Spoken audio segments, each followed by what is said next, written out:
Sa bawat pusong umaasa, may kasaysayan ng luha.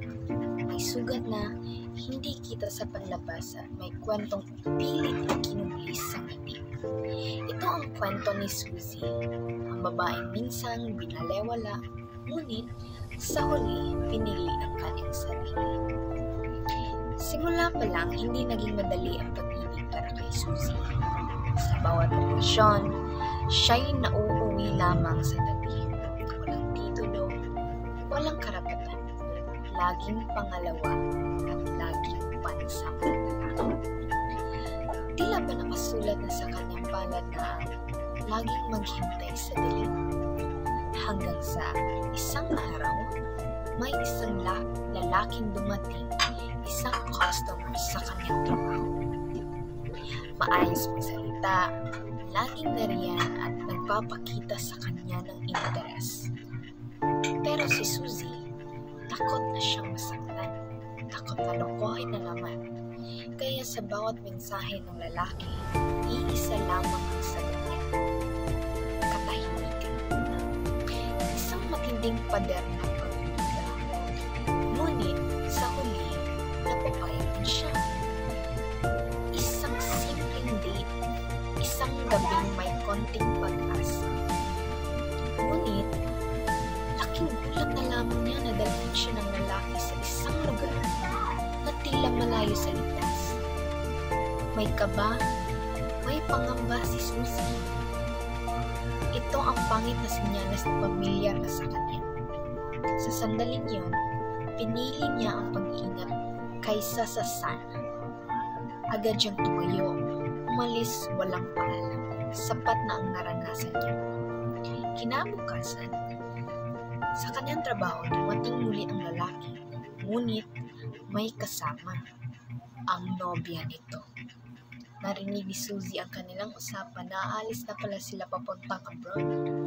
At doon na pagtanto niya na isa na naman siyang babae sa likod ng kwento. Pag-uwi niya ay hindi na niya napigilan. Umiyak siya hanggang makatulog. Niyakap ang kanyang sarili, tinakpan ang bibig para hindi marinig ng iba. Sa dami ng sakit, wala ng luha, hagulhol na lang. Ngunit, ang gabing yun ng hagulhol ay naging huling gabi ng kawalan. Pagkalipas ng ilang buwan, unti-unti siyang bumangon, hindi para magmahal ulit, kundi magmahal para sa kanyang sarili. Sa simbahan, doon siya nakilala, pangalawang lalaki. Isang lalaking tila sagot sa dasal. Tahimik, may pananalig, na respeto, at muli, tinaya ni Suzy ang puso niya. Pero, hindi rin nagtagal, lumabas ang katotohanan. May nobya rin pala ang lalaking ito. At si Suzy, naging pangalawa na naman. Ngayon, hindi na siya lumuha, gaya ng dati. Ang sakit ay parang pamilyar na. Parang sanay na ang puso niya palaging nababasa. Ang pagkakaiba, hindi na siya nagalit sa sarili. Pinili niya tumindig at umalis ng walang galit. Hanggang isang gabi, habang abala siya sa buhay niya, may nag-add sa kanya sa kanyang social media. Isang lalaking hindi kagalang-galang sa una, pero sa totoo, tahimik lang na kumamusta. Walang halong pamumuhay. Ang kanilang usapan ay naging araw-araw, walang pilit, walang pressure, walang pangako, pero may presensya. Sa tagal ng paghihintay ni Suzy, ito ang unang beses na nakita niya ang kaibahan. Hindi siya minahal ng biglaan, kundi minahal siya araw-araw. Sa simpleng paraan, walang ibang babae, walang kasinungalingan, may respeto, may konsistensya, may tapat na pagmamahal.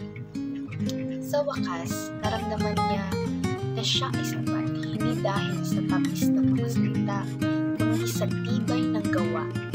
Ang pag-ibig na ito ay hindi na kailangan ipaglaban dahil ang lalaki itong pinili siya ng buhay. Si Suzy na minsan naging pangalawa, ngayon ay mahal na kita.